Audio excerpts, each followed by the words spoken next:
내일 모레가 성탄절입니다. 오늘 주일은 그 전주가 되겠죠. 성탄절이기도 하고 또 앞에 보면 성찬상이 차려져 있습니다. 성찬식도 있는 주일입니다. 아시다시피 성탄절은 주님의 탄생을 의미하는 절기이지만 성찬식은 주님의 죽으심을 의미하는 절기죠. 오늘 태어나심과 죽으심을 한꺼번에 생각하는 주일입니다. 그래서 좀 더 폭을 넓혀서 예수님의 삶의 군데군데를 이렇게 중요한 포인트를 잡아서 한번 생각을 해보고 이 속에 들어있는 교훈을 얻도록 그렇게 하겠습니다. 첫 번째 소개했던 성경 마태복음 1장 21절, 아들을 낳으리니 이름을 예수라 하라. 이는 그가 자기 백성을 그들의 죄에서 구원할 자이심이라 하니라 그랬어요. 주님의 탄생의 목적을 담고 있습니다. 왜 오셨느냐? 자기 백성을 죄에서 건지시려고 오셨다. 자기 백성은 누구냐? 하나님이 선택한 자들이기에 어떤 국가적으로 이스라엘만이 아니라 우리를 가리켜서 하신 말씀입니다. 우리를 죄에서 건져주시려고 예수님이 오시는 날이 성탄절 절기입니다. 좀 더 풀어보면 우리는 모두 죄 지은 자들이기에 멸망이 예고된 자들입니다. 죄값은 사망이라고 성경에 이미 선언을 하셨어요. 멸망이 예고된 자들입니다. 하나님이 우리를 불쌍히 여기셔서 이 문제를 해결하라고 예수님을 보내셨다는 말씀이에요. 그 보내신 날이 우리가 지키는 성탄절, 그 절기 속에 들어있는 의미입니다. 다음 본문은 로마서 8장 34절인데요. 누가 정죄하리요? 누가 우리를 죄 있다 선언하지 못할 것이다 라는 말씀인데, 왜냐? 죽으실 뿐 아니라, 예수님이 죽으실 뿐만 아니라 다시 살아나신 그리스도 예수시니 그는 하나님 우편에 계신 자요 우리를 위하여 간구하시는 자시니라 그랬어요. 이 말씀도 주님의 십자가의 죽으심과 부활하심과 보좌 우편의 간구가 모두 다 우리를 구원하시려고 하시는 일들이셨다는 걸 말씀하고 있습니다.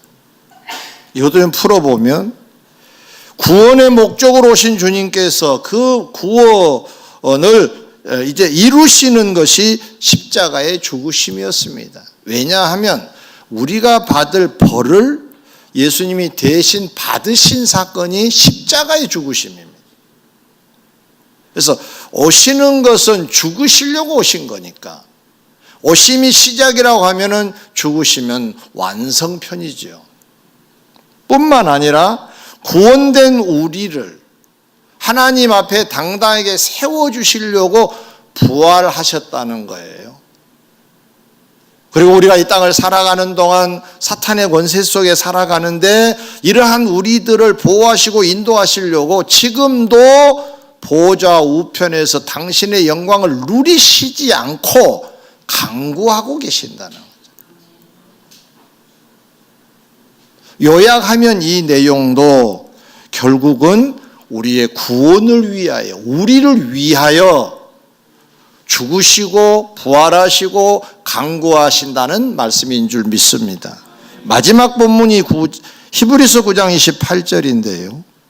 이와 같이 그리스도도 많은 사람의 죄를 담당하시려고 단번에 들이심 받으셨고 구원에 이르게 하기 위하여 죄와 상관없이 자기를 바라는 자들에게 두 번째로 나타나시리라.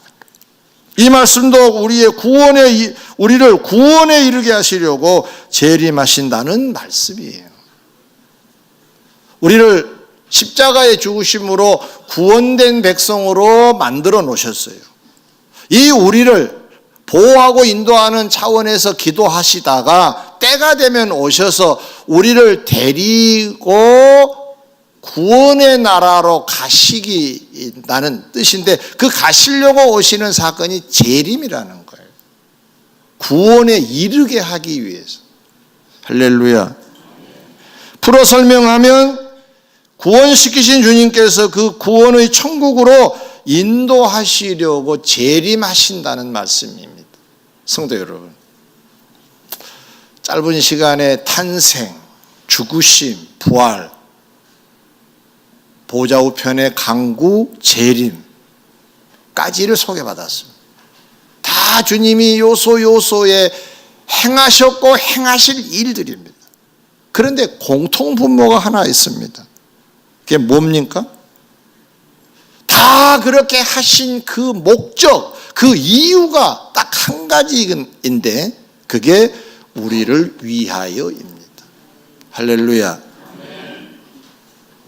이 말을 좀 바꿔 설명하면, 하나님 보좌, 하나님의 영광의 보좌를 뒤로 하시고 낮고 천한 이곳에 오신 사건이 탄생이죠.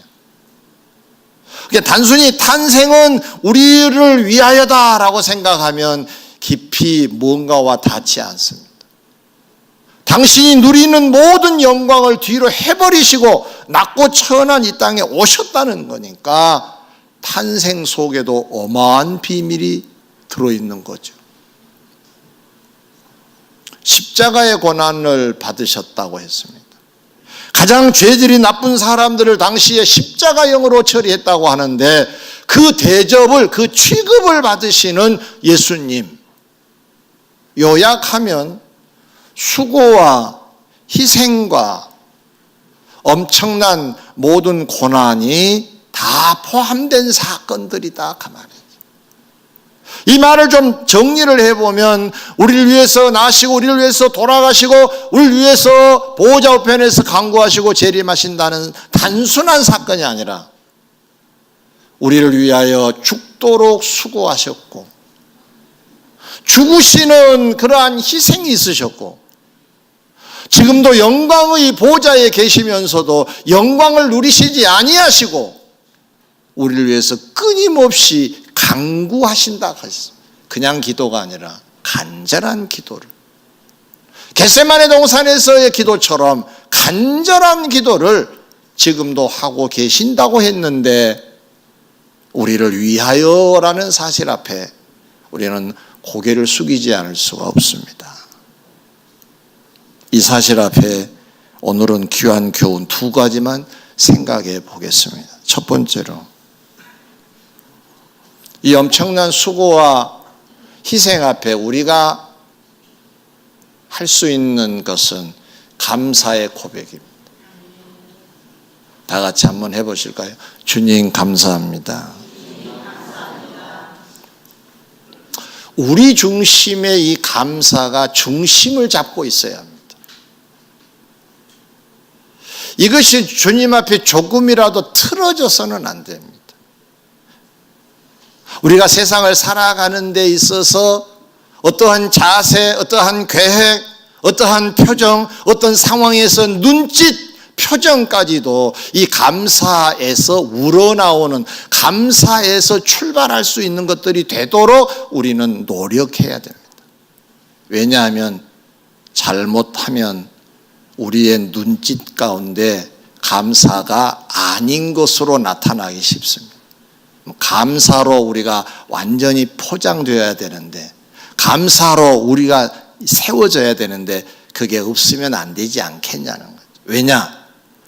주님은 오시는 것만 우리를 위해서 오시지 않았어요. 죽으심만 우리를 위하심이 아니셨습니다. 부활하시고 승천하셔서 보호자 우편에서 기도하신 것만 우리를 위하심이 아니라 다시 오시겠다고 하시잖아요. 이 사실 앞에 우리가 어찌 감사치 않을 수가 있겠습니까? 말로 다 할 수 없는 우리들의 신앙의 늘 중심이 감사여야 되지 않겠냐는 거죠. 그래서 어떤 신학자는 최고의 신앙의 고백은 감사라 그랬습니다. 감사로 사시기를 바랍니다. 할렐루야. 이 감사에서 출발한 것들이 뭡니까? 경배, 찬양, 찬미, 헌신 이런 것들로 이어지지 않습니까? 그 중심은 감사여야 된다는 겁니다. 나를 위하여 그렇게 수고를 했는데, 가령 여러분들이 시장 물건을 사가지고 지금은 다 배달하는 시대입니다마는 예를 들어보는 거죠. 우리 얼마 전까지만 해도 우리가 손수 들고 다녔잖아요. 근데 어떤 누군가가 짐을 좀 제가 들어드리겠습니다 하고 짐을 들고 여러분 집 앞까지 갔다고 가정을 합시다. 그러면 여러분은 뭐라고 하겠습니까? 고맙습니다. 감사합니다. 때로는 차 한 잔 대접할 수도 있는 거고. 왜 그런 거죠? 고마워서 감사해서 그런 거잖아요. 이게 상식이잖아요. 그런데 그렇게 수고를 해줬는데도 인사도 안 하고 착착 문 닫고 들어간다 그러면 좀 황당하지 않겠습니까? 제3자가 보더라도 당사자는 물론이고, 물론 감사를 받기 위해서 그런 건 아니지만 그게 상식선이잖아요. 다 같이 감사합니다. 감사합니다. 두 번째 교훈입니다. 주님이 이 사실을 이렇게 우리에게 공개하시면서 또 이런 말씀도 주셨습니다. 요한일서 3장 16절에는 그가 우리를 위하여 목숨을 버리셨으니 우리가 이로써 사랑을 알고 우리도 형제들을 위하여 목숨을 버리는 것이 마땅하니라고 했어요. 이런 얘기입니다. 주님이 우리를 위해서 그렇게 수고하고 희생하셨으니 풀어봅니다. 이제는 너희들이 다른 이웃을 위하여 수고하고 희생하는 게 마땅하다 그런 얘기. 맞다. 이 말은 그렇게 살라는 말씀입니다. 요즘 정가에서 DNA 얘기가 자주 나옵니다. 우리 정부는 이런 DNA가 없습니다. DNA가 뭡니까? 유전인자지요. 보통 우리가 자식들을 보고 아유 부모 반박이네 그럽니다. 우리 첫째 손주가 아주 어렸을 때 사택 안에서 이렇게 돌아다니는데 딱 제품을 하는 거예요. 뒤에 손을 딱 하더니 뒤뚱거리면서 걷는 것이 꼭 저였습니다. 야, 이렇게도 닮냐. 보통 우리가 엄마를 닮은 딸들 보고 뭐라 합니까? 오, 붕어빵이네 그러잖아요. 닮지요. 머리카락도 닮은 것 같아요. 심지어는 손가락까지 닮아요. 발가락은 물론 닮고요. 피부도 닮기도 해요. 물론 좀 다른 분도 계십니다만. 왜지요? 예, 거기 유전인자가 있어서 그런 거죠. DNA가 있어서 그런 거죠. 그러면 오늘 본문 이 내용은 무슨 얘기입니까? 예수님이 그렇게 돌아가셨어요. 우리도 그렇게 살아야 되는데 여기에다가 굳이 그 이유를 설명하면 예수님을 믿는 사람은 그냥 예수님을 믿습니다 하지 못해요. 우리가 잘 모르는 세상에 일이 하나 있어요. 그건 성령이 오셔야 예수님을 구주로 고백할 수 있다고 성경에 되어 있어요. 그러면 이미 나도 잘 모르게 내 안에 성령 하나님이 계신 줄 믿습니다. 예수님의 DNA가 있다 그 말이에요. 그러면 예수님의 닮은 꼴로 사는 게 맞다 그런 뜻 아니겠어요? 예수님이 동으로 가시면 우리는 서로 간다면 이게 뭔가 아니겠죠, 뭔가. 그래서 강력하게 말씀하십니다. 예수님이 돌아가실 때 제자들에게 이런 당부도 하셨어요. 너희들에게 새 계명을 내가 주겠다. 새 계명. 내가 너희들을 사랑한 것 같이 너희들도 서로 사랑하라고 하셨어요. 굳이 세계명이라는 말씀까지 하시면서 강조하신 내용이 뭐냐? 서로 사랑하라는 거예요. 서로. 그 전제가 내가 너희들을 사랑한 것 같지. 방금 읽어드리는 요한일서 3장 16절의 말씀하고 맥이 같습니다. 주님을 많이 닮았다고 말하는 사도 바울이 많이 아끼고 사랑한 소중하게 여긴 사람들을 몇 사람 소개해 드리려고 합니다. 로마서 16장 1절 이하에 보면 갱그리아 교회 자매 베베라는 여성이 등장을 합니다. 여성입니다. 당시 로마 사회는 여성에 대하여 그렇게 어떤 높임이 없었습니다. 여성을 약간 좀 비하하는 사회였습니다. 그러니까 여성 대접을 잘 못 해주는 세상, 남자 위주였습니다. 그런 것이 아주 농후할 것 같아서 바울이 로마 교회의 성도들에게 이렇게 편지합니다. 베베가 너희들에게 도착을 하면 극진히 대접을 해라. 합당한 예절로 그를 대접해야 된다. 그가 뭔가 필요로 하면은 비서처럼 옆에서 도와야 할 것이라고 얘기를 해요.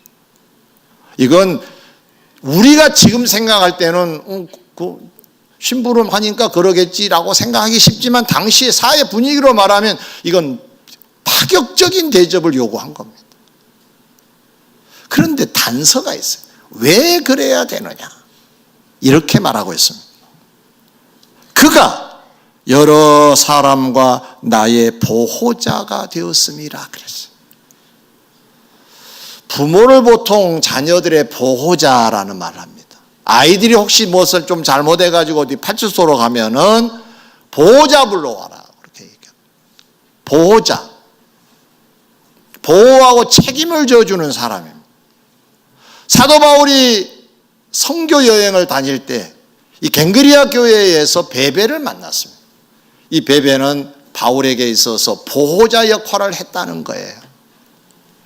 어머니처럼, 누나처럼, 아버지처럼, 형님처럼 뭔가 필요한 것을 다 공급해 주는 자로 바울 곁에 있어 줬다는 거잖아요. 그런데 그것으로 끝나지 않고 여러 사람과 나의 보호자가 되었다고 강조합니다. 이게 베베의 매력이고 소중하게 여겨야 될 것에 대한 배경이라고 말할 수가 있어요. 바울이 왜 이렇게 먼저 등장을 시켜서 강조하고 그렇게 또 강조하고 있느냐? 여러 사람과 나의 보호자가 되었음이라고 그래요. 조금 풀어볼까요? 나의 보호자가 되어주는 것도 힘들고 어려울 거예요. 한 사람을 제대로 이렇게 뭔가 이렇게 케어한다는 게 쉽지 않잖아요. 그런데 여러 사람이라고 그래요. 여러 사람의 보호자 역할을 이 베베 여성은 그렇게 사회적으로 대접받지 못한 여성의 몸임에도 불구하고 남을 위하여 수고하고 희생한 여성이었다는 얘기잖아요. 그러니 바울은 좋아하지 않을 수가 없었던 거고 로마 교회에 편지하면서 이 여인을 극진하게 대접을 하고 강조하고 또 강조했던 것입니다. 그 다음에 등장한 인물이 부부예요. 프리스가와 아굴라는 부부입니다. 이 부부도 강조하기를 바울의 목숨을 위하여 자기들의 목까지도 내어놓았다고 그동안의 삶에 대하여서의 이해를 돕기 위해서 설명을 하고 있습니다. 그런데 이렇게 자기의 목숨을 위하여 자기들의 목까지도 내놓았다는 얘기는 이게 우리가 잘 이해가 안 되는데 쉽게 말하면 이런 얘기입니다. 바울이 공경에 처하여 있을 때 바울을 숨겨주고 자기들이 그 공경을 맞이했다는 얘기예요. 목숨을 내놓았다는 얘기예요. 당신 여기 계시지 마세요. 우리가 감당하겠습니다. 하고 밀쳐내고 자기들이 최전방에 서서 방어했다는 얘기예요. 힘들고 어려운 걸 다 감수했다는 말이에요. 그러니 평생 감사하면서 살았다 그래요. 감사하느니라. 그런데 이 브리스가와 아굴라 부부도 좀 다른 부분이 뭐냐? 나뿐 아니라 이방인의 모든 교회도 그에게 감사하느니라 그랬어요. 이방인의 모든 교회라고 했어요. 이 사람들을 조금 더 풀어드리겠습니다. 베베는 그렇게 대접받지 못한 세상에서 여성의 몸을 가지고 있었음에도 불구하고 남을 위하여 수고하고 희생하는 것을 도맡아 할 정도였습니다. 쉽겠습니까? 사람이 대접을 받아야 대접하게 되는데 대접받지 못한 세상에 살면서도 그리스도의 DNA가 있었기 때문에 그냥 이렇게 사는 것이 삶인 줄 알았습니다. 수고할 줄 알았고 희생할 줄 알았어. 많은 사람의 보호자 역할을 했던 것입니다. 브리스길라 아굴라 부부도 마찬가지입니다. 그는 유대인으로서 객지로 전전긍긍합니다. 처음에는 로마로 가서 돈을 벌어보려고 했습니다. 추방을 당했습니다. 고린도로 왔습니다. 고린도 지역에서도 여의치 않았으며 또 다른 곳으로 이동을 합니다. 요즘으로 말하면 건설업입니다. 막노동판에 일하는 사람이라고 해도 과언은 아닐 겁니다. 그런데 놀라운 사실은 그때 만난 바울을 위하여 자기들의 목숨도 내놓았다고 했는데, 그래서 감사하다고 했는데 이방 지역의 모든 교회, 이 말은 바울이 다니면서 복음을 전해서 교회가 탄생된 지역을 말합니다. 에베소 지역, 빌립보 지역, 이런 데살로니게 지역, 이런 교회들을 말하는데, 이런 교회들을 바울과 함께 다니다가 그 교회가 개척교회가 어려울 때니까 자기들이 모든 걸 아끼지 아니하고 도왔다는 얘기예요. 그러니 그 모든 교회가 감사한다고 했어요. 감사를 아무나 하지 않지요. 은혜를 입을 때 감사라는 고백이 나오지요. 은혜를 끼쳤다는 얘기잖아요. 이 삶이 어떤 삶이냐? 성도의 삶입니다. 그러면 성경에 있는 인물들만 이렇게 살았느냐? 아니, 우리 교회도 이웃을 위하여 사는 분들이 많습니다. 얼마 전에 어떤 분이 상당한 액수의 금일봉을 가져왔어요. 어려운 분 계시면 도와주세요. 큰 액수였어요.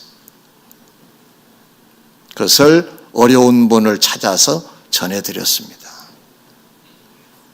또 어떤 분은 교회에서 많이 수고한 자들 격려 차원에서 뭔가 또 선물을 하는 사람도 있기도 하고 많습니다, 우리 교회.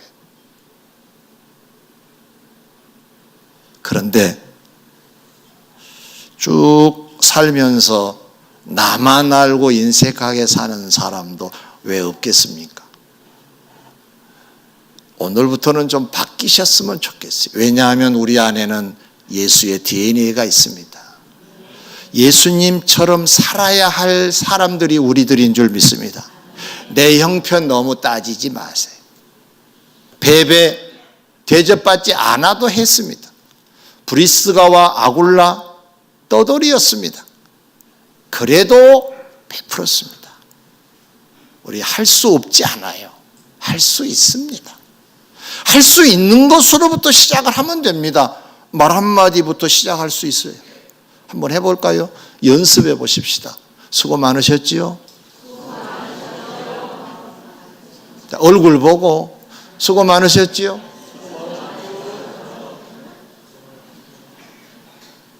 수고 많으신 분들이 여러분 곁에 앉으셨네요. 제가 보니까. 그 인사 받을 만합니다. 그런데 사람이 참 묘한 게 말 한마디를 듣고 안 듣고 차이가 크더라고요. 하면 그게 참 좋아져요. 어떻게 보면 누구 말처럼 빈말처럼 느껴져도 말이라는 게 그런 효력을 가지고 있습니다. 어떤 분의 글 한 편을 소개합니다. 몸을 써라. 건강해질 것이다. 마음을 써라. 평안해질 것이다.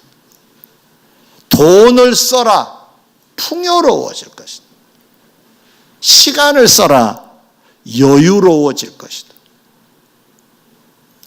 주님의 DNA가 있는 저와 여러분들은 주님이 우리를 위하여 사셨던 것처럼 모든 요소마다 우리도 위하는 계절이 되어야 될 줄 믿습니다. 2018년도 그렇게 마무리하시고 2019년도 여러분은 봉사 현장에, 선교 현장에, 구제 현장에 계셔야 맞아요. 위하여의 삶이 바로 그런 삶이기 때문에 기도하겠습니다.